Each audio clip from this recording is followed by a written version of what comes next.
Well guys, क्या आपको पता है कि अगर आप मात्र 10,000 पर मंथ भी अर्न करते हो तो आप टॉप 10% में आते हो। यानी कि हमारे इंडियन इकोनॉमी के अंदर लगभग 90% पीपल की सैलरी 25,000 पर मंथ से भी कम है।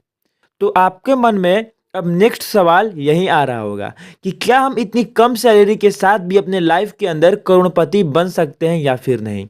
तो इसका आंसर है यस।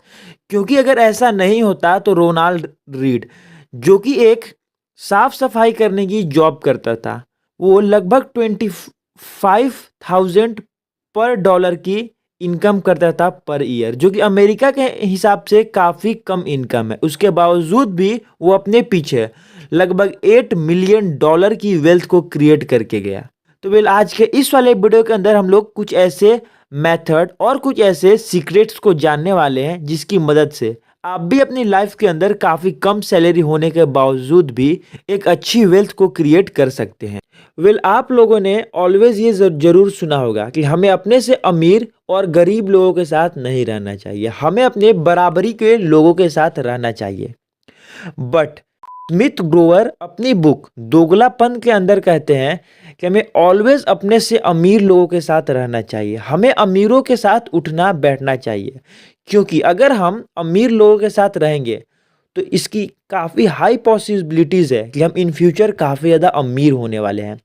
और ये एक रिसर्च में भी पता चला है कि अगर आप ऐसे लोगों के साथ रहते हो जिनकी एवरेज सैलरी 1 लाख से कम है, तो इसका 99.9% चांसेस है कि इन फ्यूचर आपकी भी सैलरी 1 लाख से कम ही होने वाली है। बट अगर आप कुछ ऐसे ग्रुप्स के साथ रहते हो जिनकी सैलरी 10 लाख पर मंथ है, तो इसकी काफ़ी हाई पॉसिबिलिटीज़ है कि आपकी भी सैलरी 10 लाख पर मंथ होगी।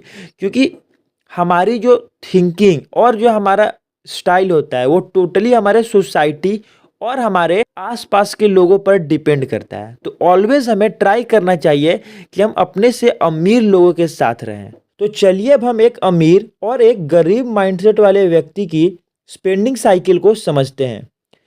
जो एक पुअर माइंडसेट वाला व्यक्ति होता है उसको इनकम होते ही वो सबसे पहले एक्सपेंस करता है, देन जो भी अमाउंट बच जाता है उससे वो एक लाइबिलिटी को परचेज करता है और इन फ्यूचर वो लाइबिलिटी भी उसके लिए एक एक्सपेंस बन जाता है।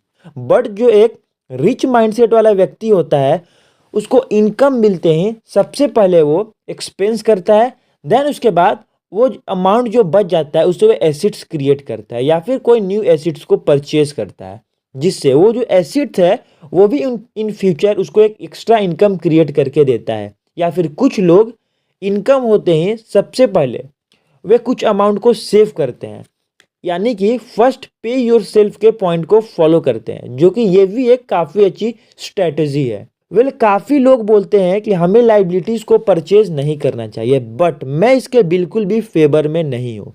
क्योंकि विदाउट लाइबिलिटी कोई भी व्यक्ति इस पृथ्वी पर सरवाइव कर ही नहीं सकता है। Unfortunately liabilities gives you happiness और हम लोग हैप्पीनेस के लिए ही जीते हैं, बट हमें फर्स्ट एसिड्स को क्रिएट करना चाहिए, उसके बाद ही हमें लाइबिलिटीज को परचेज करना चाहिए।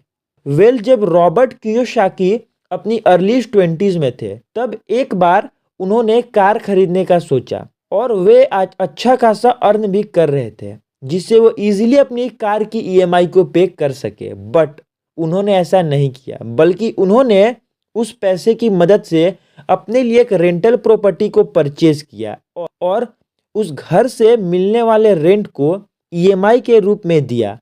और तब तक उन्होंने कार नहीं खरीदा जब तक रेंटल इनकम उनकी ईएमआई प्लस उनकी कार की ईएमआई दोनों को फुलफिल ना कर सके। तो ऑलवेज हमें अपने लिए एसेट्स क्रिएट करना चाहिए। तब तक हमें कोई भी लाइबिलिटीज को परचेज नहीं करना चाहिए जब तक हमारी एसेट्स की इनकम से हम अपनी लाइबिलिटीज के एक्सपेंसेस को पे ऑफ ना कर सकें। Always invest. वेल, हम में से काफ़ी सारे मिडिल क्लास लोग बस एक ही गलती करते हैं, वे सोचते हैं कि हमारी सैलरी अभी काफ़ी ज़्यादा कम है, जब हमारी सैलरी इंक्रीज होगी तब हम अपनी लाइफ के अंदर इन्वेस्टिंग को शुरू करेंगे, वो भी ज़्यादा अमाउंट से। ये एक बिल्कुल गलत और एक रॉन्ग थिंकिंग है। हमें ऑलवेज अपनी अर्ली 20s के अंदर इन्वेस्टिंग को शुरू कर देना चाहिए। भले हम 1,000 या फिर 500 रुपये पर मंथ से ही क्यों नहीं स्टार्ट करें, क्योंकि हम 1,000 पर मंथ से भी इन्वेस्टिंग को स्टार्ट करके हम करोड़ों की वेल्थ को क्रिएट कर सकते हैं। क्योंकि इन्वेस्टिंग के अंदर ये मैटर नहीं करता कि हमने कितना इन्वेस्ट किया है, बल्कि मैटर ये करता है कि हमने कितने समय तक इन्वेस्टिंग को टाइम दिया है। एक अच्छा टाइम देकर हम अपनी लाइफ के अंदर काफ़ी कम अमाउंट से भी एक काफ़ी अच्छी वेल्थ को क्रिएट कर सकते हैं। अगर रोनाल्ड रीड ने भी यही सोचा होता कि वे कम सैलरी के साथ कभी भी अमीर नहीं बन सकते और वो इतनी छोटी मोटी साफ सफाई की जॉब से इन्वेस्टिंग से करोड़पति नहीं बन सकते, तो वे आज अपने पीछे $8 मिलियन की वेल्थ छोड़कर नहीं जाते।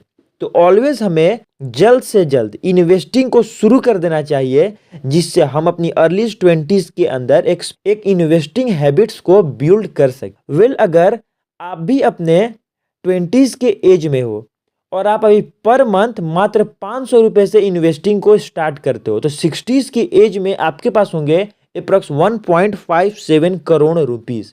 और हमने जो इस पे रिटर्न कैलकुलेट किया है वो बेसिकली से किया है 15%। तो चलिए अब हम ये समझते हैं कि अगर आप इसी अमाउंट को 30 की एज में इन्वेस्ट करना स्टार्ट, तो आपके पास एट द एंड कितने रुपए से होते। तो आपके पास होते 35 लाख रुपीस।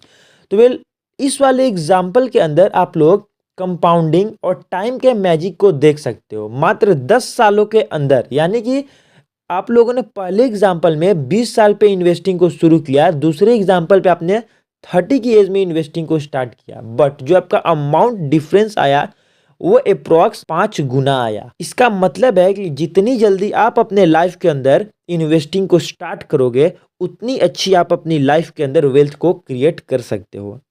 तो आज की इस वाले वीडियो के अंदर हमने बेसिकली से बात किया कि इंडियन इकोनॉमी के अंदर लगभग 90% पीपल 25,000 पर मंथ से भी कम की सैलरी अर्न करते हैं।